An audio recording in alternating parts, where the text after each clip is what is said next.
Okay. I've been so clamoring do you for have patent to reform. Have you? I actually no. That's true. He has, as long as I've known him. Seriously, I've talked to a couple of people who have invented things that and have gone and gotten patents, and they say the process is mind-bogglingly complicated, incredibly atrocious, and takes forever. If there was a way to simplify patents and give more people control over their intellectual and physical ideas and property, that would. I mean, that would actually help. I'm not saying it's going to like take us down to 5% unemployment, but hey, every little bit, right? I don't think that these millions of Americans that are on unemployment are inventors, though. I think they're people that worked for somebody and need to go back to working Here's for somebody. the thing, because the silver bullet that he's going to fire is another stimulus. He's going to say we have to spend We didn't more. do enough. We didn't do That's why it enough. didn't work. We've got. He's going to argue that they did enough to prevent it from getting even worse, but it wasn't enough to make it better. So that's what they're working on over the next month is trying to sell a very skeptical American people on the idea that we need to spend more money and go farther into debt to save the economy. But doesn't that backfire a little bit? You know, especially from a conservative standpoint, here we are, where the answer is always spending more and more and more. I mean, I just don't know that from a political standpoint. Well, we haven't really tried that's the spending best. yet, so we don't know right. for That's sure the that best. wouldn't work. Well, clearly, tax cuts for the wealthy have worked very well as well. Can he say that bad luck is what prevent? We were coming out of the recession, he said, I think it was Monday. We were coming out of the recession, and then we had some Harold Melvin and the Blue Notes. We just had some bad luck. Is that it? I mean, don't all presidents have some bad luck on their watch? Was there a president who just couldn't get over it, just kept pinching himself, couldn't get over how things were going? His birthday week was not a good week. Well, no, but I mean, is that going to... Because like you're saying, Jonathan, okay, I'm working on it. I'll get back to you in September. Don't you have to deliver on that if that's how you're buying yourself some time? Yeah, absolutely. And if there's yet another speech with the rehash, which the White House specifically says this will not be a rehash of old ideas, and you don't deliver on that, how many more of these do you get to do? Well, one.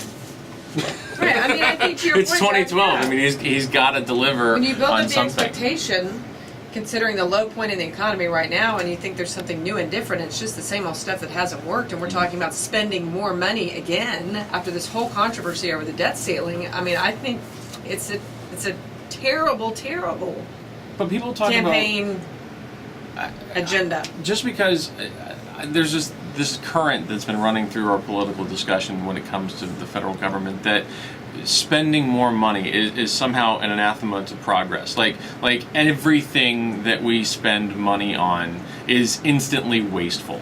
And I don't understand how it's come to that, because there are a lot of things that we get from the government that are good.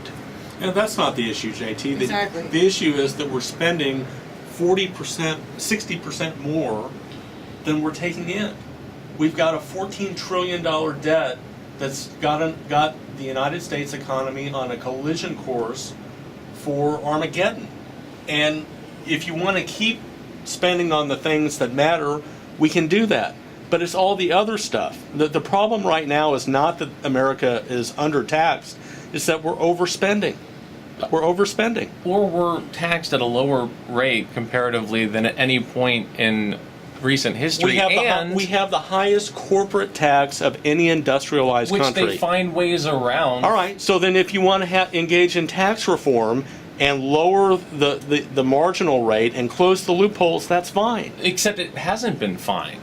It wasn't fine in the recent argument that we just got over raising the debt ceiling. That was one of the things in the grand compromise, was closing tax corporate loopholes, right, and a moderate reduction in the tax increases from the 90s. And both of those failed. Right, and why did they fail? Because after Boehner agreed to it, Obama came back and said, no, we got to have $400 billion more in taxes.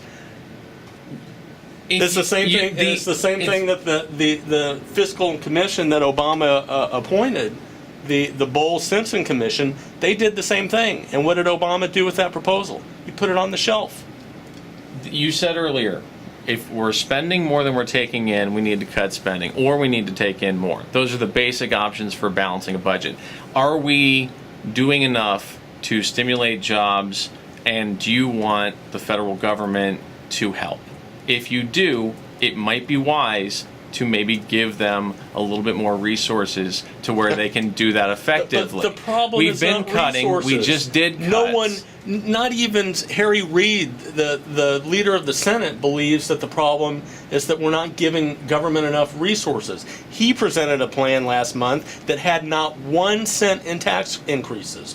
No one believes, except Nancy Pelosi and a few people on the far left, that the problem with government right now is that we're not giving it enough money. The problem is how that money is being spent and all the other things that we're spending money on that government shouldn't be doing.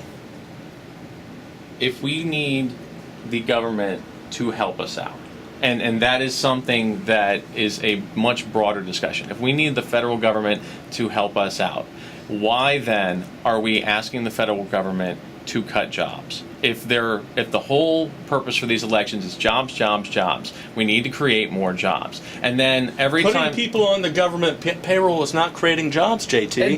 how can you say that, John? Putting All- people on the government payroll, that means they're working for the government. That means- Ergo, they are No, jobs. that means you're taking money from one person and giving it to another person. who You're is not, then doing a service and getting compensated for that service. That's a job. But the net to the economy is zero because you're taking the money to pay the government employee from someone who's working. And what does that government employee do with all that money? What He is the spends value? it. What is the value created by that government job? Well, it could be a teacher.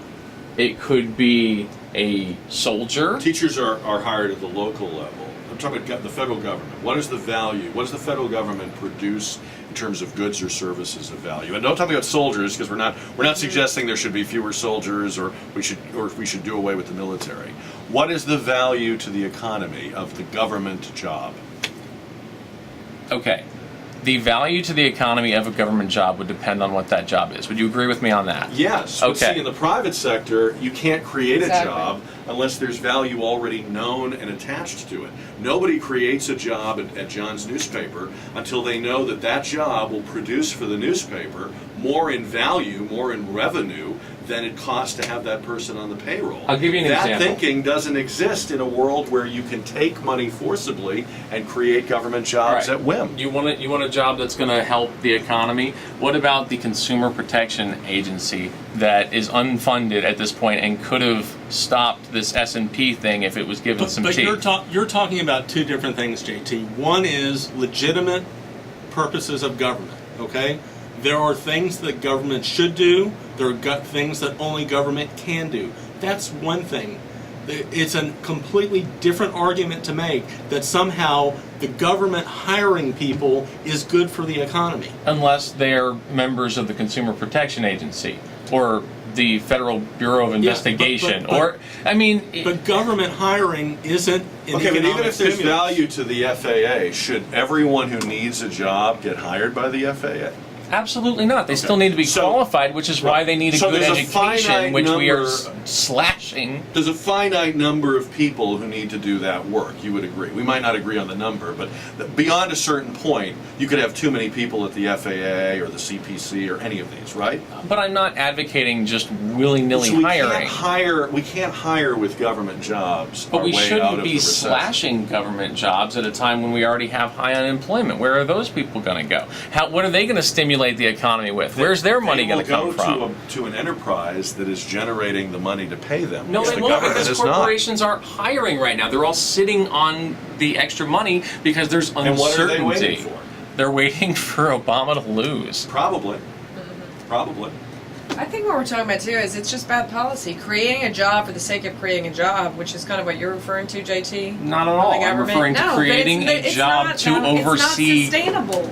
No, I'm talking about creating jobs that do things. I mean, That's I what can't, my I initial can't point be in was. business When by we talk creating about a job because I just feel like, you know what, we need to create a job. There's return on investment associated with it. absolutely, No, there and are I think benefits that associated with it. funding There the are Consumer cost-benefit Protection Agency would analysis. put a good return on our federal government's investment by making it a more fair playing field for future investors, for more businesses, and to keep us from getting just reamed by these corporations and consumer Why are corporations bad? Well, let's I don't look really at understand corporations that. are people.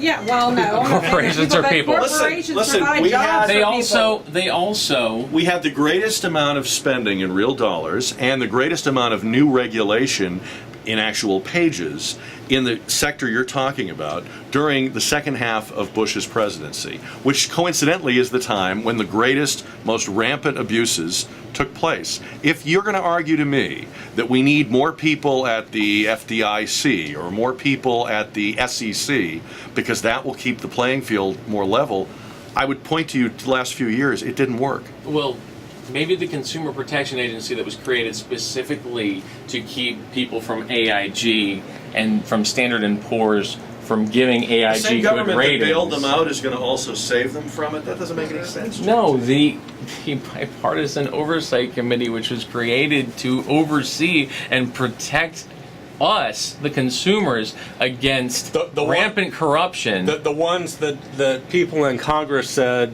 make all these loans because we have an agenda Right. to get more people into affordable housing. The ones that were completely submissive to political will on Capitol Hill. Is that the people you're talking about? When Congress controls the purse strings, it also controls the policies, Right. and that was one of the problems in the whole 2008 meltdown. But I still want to get back to this point. There's two issues here. One is what are the legitimate purposes of government and what are the things that government should do. That's one thing, but it's a completely different thing to say that if I'm taxed to pay for a government employee's job, if you take $50,000 from a group of people, tax it away, and you give it to somebody who works for the government, it's a net zero for the economy. You have not created a job. I got to hold you guys here. We'll come back. More Gang of Four coming up after the top of the hour news from ABC and our KTSA 24-hour newsroom. Except for the fact that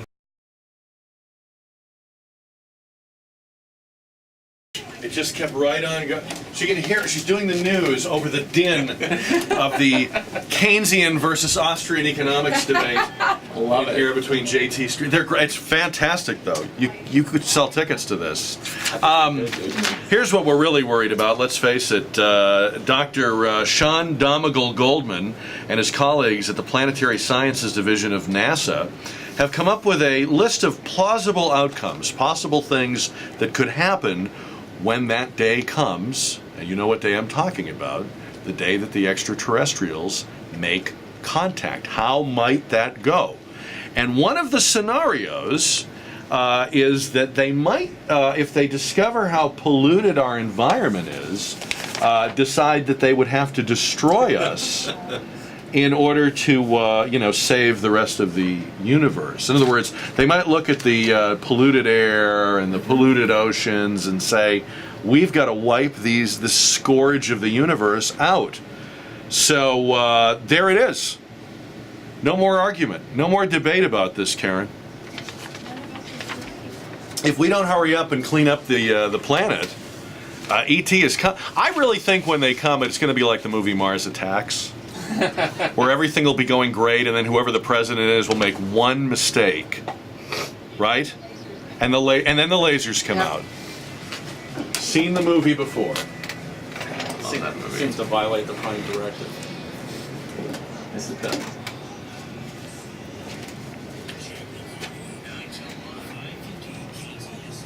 All right, our commercial breaks will be 27 minutes long this hour because we went so long with that debate. It's 11:11 on KTSA. Let me introduce you to the Gang of Four today, ushering in the weekend and talking about the big stories of the week. Trish DeBerry-Mejia, and we have Jonathan Gurwitz, and we have J.T. Street. And boy, those two alone, that's a show right there. Exactly. Trish. You and I could go drink that free coffee and just listen to these guys. I thought I was going to have to go in and referee. It was great. All right, well, today's the day when the smoking ban goes into effect. We have heard so much overheated rhetoric, I don't mean from you two guys, about this smoking ban. You know, you have the guy who owns Fast Eddie's saying, it's going to cost me $1 million. And then you have other people saying, this is a new day. People that never thought about playing pool or heading out to the billiards parlor tonight. It will change everything. We'll all be drinking.